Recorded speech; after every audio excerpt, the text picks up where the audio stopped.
The film is based on true events that happened to a young Indian man in one of the Persian Gulf countries. The film begins at an airport in Saudi Arabia, where we meet two young Indians named Najib and Hakim, standing in front of a passport control officer. They try to talk to the officer but struggle to communicate in Arabic. After their passports are checked, they leave and start looking for their sponsor in the waiting area, but can't find him. They are confused and don't know what to do next. Fortunately, they meet an Indian man who works at the airport and decides to help them. He calls their sponsor, but there is no answer. The airport worker tells them that today is Friday, a holiday in Saudi Arabia, and the number they called might belong to an office that is closed for the holiday. He reassures them that their sponsor is probably on his way, but may be delayed due to traffic. Najib and Hakim leave the airport. After some time, a stranger approaches them and introduces himself as Abdullah. But Najib and Hakim don't understand Arabic. The man becomes angry, calls them crazy, and leaves. However, he soon returns, takes their passports, and confirms that they are indeed the young men from India who came to work for him. Najib and Hakim sigh with relief, finally finding their sponsor. When Najib opens the car door to get in, the sponsor gets angry again and tells them to sit in the back seat with their luggage. On the way, we see that Hakim is upset because the company they are going to work for didn't send a decent car for them. He also thinks about how to call their families to inform them that they have arrived safely. After a long drive, Hakim falls asleep from exhaustion, and Najib covers him because it's cold outside. They finally arrive in the desert, where the sponsor gets out of the car. Abdullah asks Hakim to get out of the car, telling Najib to stay inside. However, Najib follows Hakim and says that they are supposed to work together according to the contract. But Abdullah yells at Najib in Arabic, ordering him to get back in the car. Hakim tries to talk to Abdullah and Abu Khaled in English, but they don't understand him. Then Abdullah hits Najib, forcing him back into the car. In the next scene, we see Najib being taken to another place in the desert. Abdullah calls someone named Yasser and asks him to watch over Najib before leaving on business. Najib tries to explain to Yasser that he needs a phone, but Yasser replies in Arabic, saying tomorrow, and indicating that he should sleep now. Najib doesn't understand anything he says. Then Najib sees an old man who looks very tired with worn out and dirty clothes. Najib thinks this man might be Indian like him, and asks if there is a phone nearby, saying he is very thirsty. The old man points him to a barrel of water from which he can drink. Najib runs to the barrel and drinks a lot of water. Then he asks the old man where he can sleep. The old man tells him he can sleep anywhere. Najib then goes into the tent where Yasser is sleeping and lies down to sleep. The scene flashes back to several years ago, to when Najib was in India working as a construction worker. His colleague offers him a cigarette,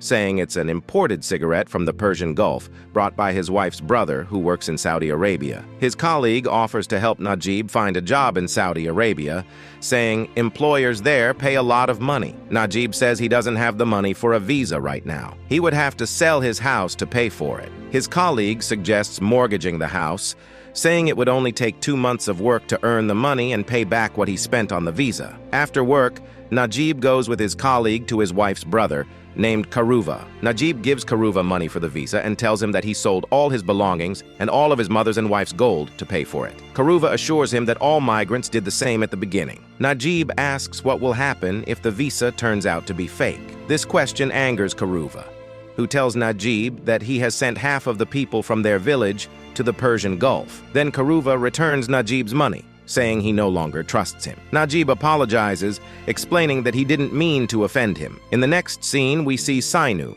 Najib's wife, sitting with his mother, Umma. They talk about Najib's upcoming journey to Saudi Arabia. They discuss that he will probably eat a lot of camel meat there because Arabs eat it often. Umma recalls the first time she tried camel meat when her brother Nasir returned from a trip and brought a lot of meat. Umma asks Sainu to give him her brother Nasir's phone number because he is also in Saudi Arabia now and can help him if needed. However, Sainu seems disappointed with him because she has asked him many times to help her husband get a visa, but they didn't help. At this moment, Najib returns home and asks his mother to cook his favorite meal, biryani, before he leaves for Saudi Arabia. He also expresses concern for Sainu because she is pregnant. Then the scene shifts back to the present, where Yasser wakes up and sees Najib sleeping next to him. He gets irritated and kicks him out of the tent. He warns Najib that if he sees him in his tent again, he will break his legs. The next morning, Najib wakes up to the sound of goats and sees the old man milking a goat. The old man gives him milk to take to Yasser, forgetting that Najib doesn't understand Arabic. Najib drinks the milk, but the old man yells at him, saying the milk was for Yasser. Najib then goes to Yasser's tent, where he finds him praying for protection from all evils. When Yasser sees Najib standing at the entrance, he calls him in, then takes the milk from him and drinks it all. Yasser tells Najib in Arabic to go to the Indian man outside, so he can explain what his job will be. But Najib stays in place, not understanding a word of what was said. Najib tries to explain that he came here to work for the company and asks for help to return to the airport. However, Yasser kicks him out of the tent and tells the old man to teach him the job. At this moment, Abdullah arrives, and Najib runs to him to ask for permission to call his family. Abdullah hands him a carrying bag. Najib tells him that he wants to call someone named Karuva because he came to work for the company and was promised a separate room with air conditioning. However,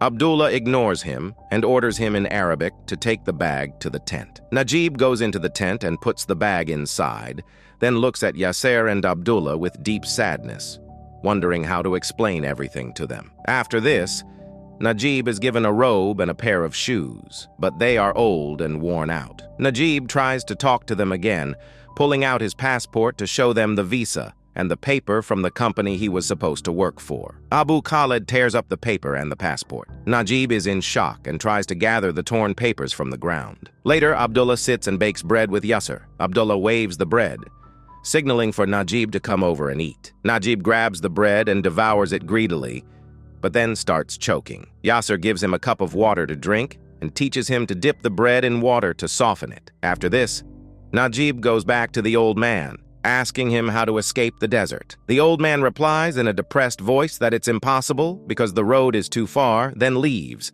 Later, Najib recalls his moments of joy with his wife, Sainu. He also remembers that they agreed to name their child Safia if it was a girl, and Nabil if it was a boy. He remembers the day he left when his mother and wife were sad to see him go. He asked his mother to take care of Sainu because it was the first time he was going so far away from them. The next day, an Indian worker who works for a plumbing company arrives and fills the water tanks for Yasser every day. Najib asks him to take him with him in the car and drop him off on the road because he wants to escape the desert but doesn't know how. At this moment, Abdullah arrives and asks the worker if Najib asked him for help to escape. The worker denies it, but Abdullah beats Najib with his cane anyway. Najib grabs the cane, which enrages Abdullah. Abdullah then goes to his tent and grabs a gun to scare Najib, but Najib grabs the gun to defend himself. Abdullah hits him on the head, threatening, cursing, and insulting him. At this moment, Najib lies on the ground and notices water flowing through the sand, triggering memories of his time in India. He recalls the happy moments he spent with Sainu, how they swam together,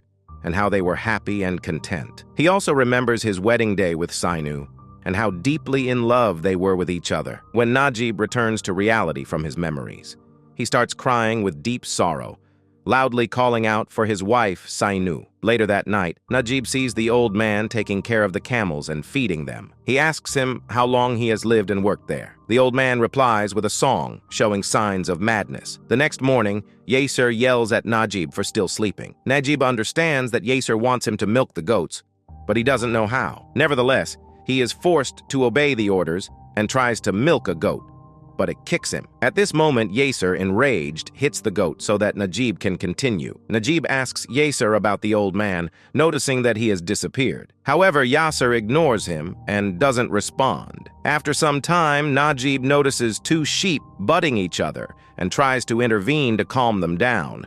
But in the process, the sheep kick him. As he bends over in pain, one of the sheep perceives this as a challenge, charges at him, and knocks him down, causing him to lose consciousness. At this moment, Abdullah arrives and fires a shot in the air with his rifle, scaring the herd of sheep and goats. He approaches Najib, pours water over him to wake him up, and gives him a small sip of water. Abdullah, upset by the animal's escape, orders Najib to gather them again, warning him that he will deprive him of water for the rest of the day if he doesn't. Struggling to move, Najib finally stands up And at that moment, a goat approaches him and stands beside him, as if sensing his pain and suffering. The goat starts calling the rest of the herd, gathering them around. Najib feels this as a mercy from God descending upon him and cries with joy, hugging the goat, breaking down in tears. Days, months, and years pass for Najib, and his appearance completely changes. One day, by chance,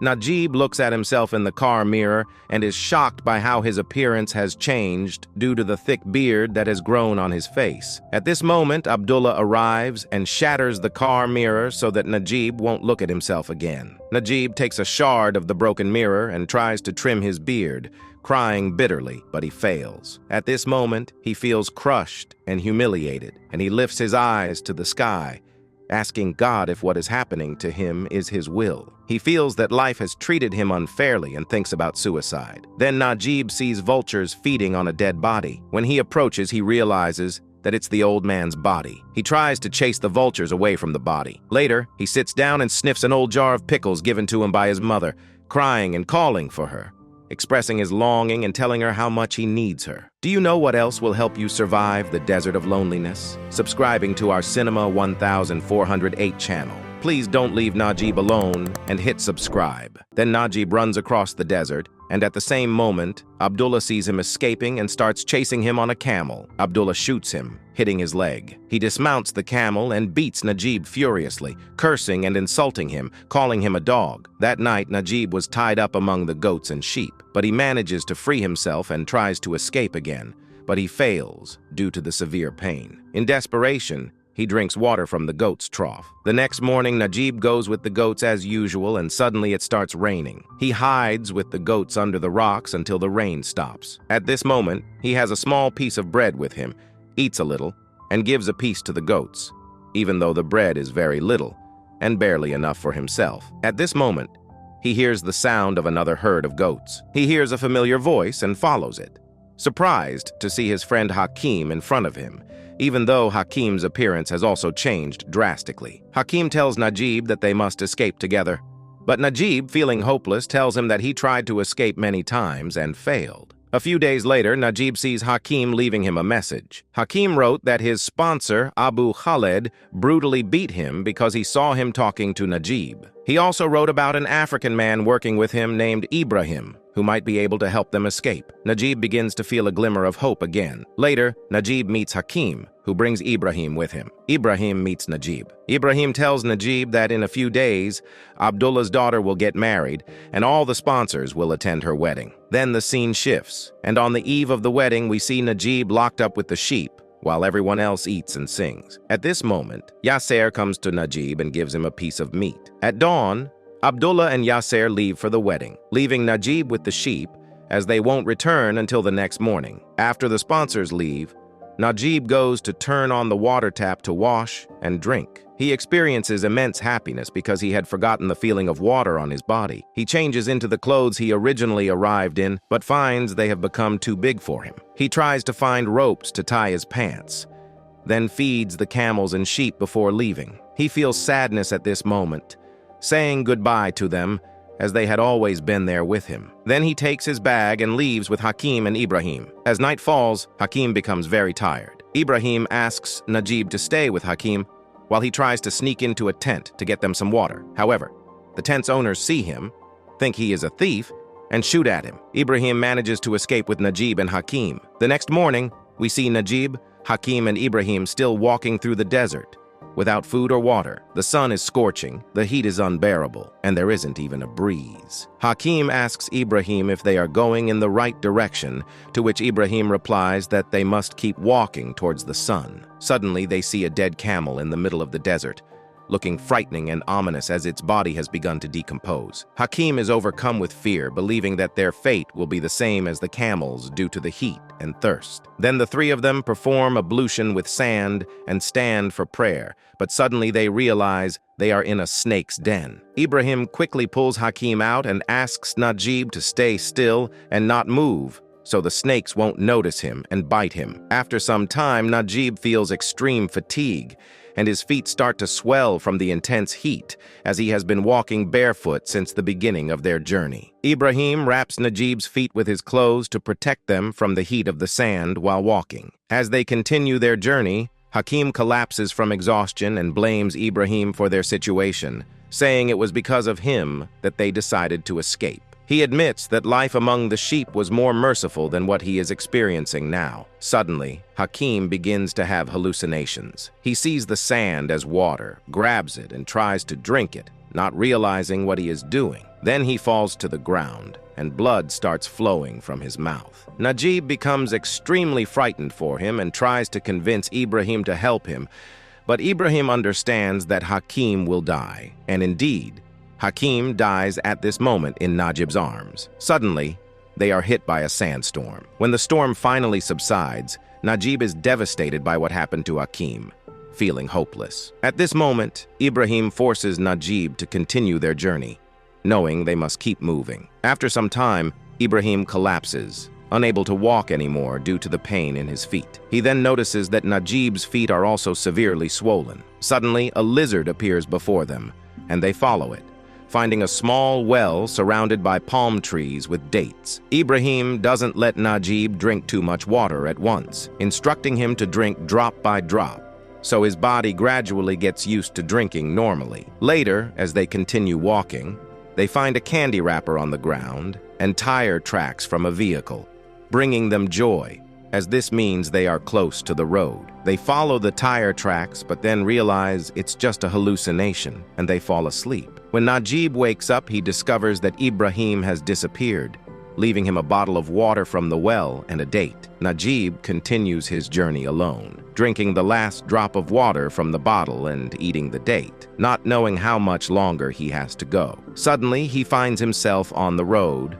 but no one stops to help him because they are afraid of his appearance. He remains in this state all night. The next morning, a kind-hearted man drives up to him in his car. At first, Najib is scared, but the kind man reassures him, takes him into his car, and gives him water to quench his thirst. He looks at him with sadness and compassion, wondering how he ended up in such a state. The kind man takes Najib to the city, where Najib meets a group of Indians who take him in, help him wash, cut his hair, shave his beard, and provide him with an Indian nurse who gives him vitamins and treats him for fever. One of them helps him contact his family, and when he hears their voices, he breaks down in tears, especially hearing the voice of his little son. It turns out that Najib was held captive for 6 years. His wife tells him that they named their son Nabil, as they had agreed. Later, Najib goes to the police station to get new documents and a new passport. Suddenly, he sees a photo of Ibrahim hanging among the missing persons. In prison, Najib spends 3 months, and one day, the sponsors come to the prison. Najib finds himself among a group of people detained for running away from their sponsors. One of the escaped is beaten by the sponsors and taken away. His fear intensifies when he sees Abdullah approaching him. Abdullah comes up to him and confesses that he wasn't his real sponsor, but stole him from the airport. The sponsor felt no remorse for what he had done, as the workers were like fodder to them. Najib falls to the ground and begins to cry. Later, Najib is granted permission to leave the country, and he boards a plane. This was the movie The Goat Life. If you enjoyed this movie recap, don't forget to subscribe to our channel so you don't get lost in the YouTube algorithms. If you'd like me to recap another movie or series, let me know in the comments below this video.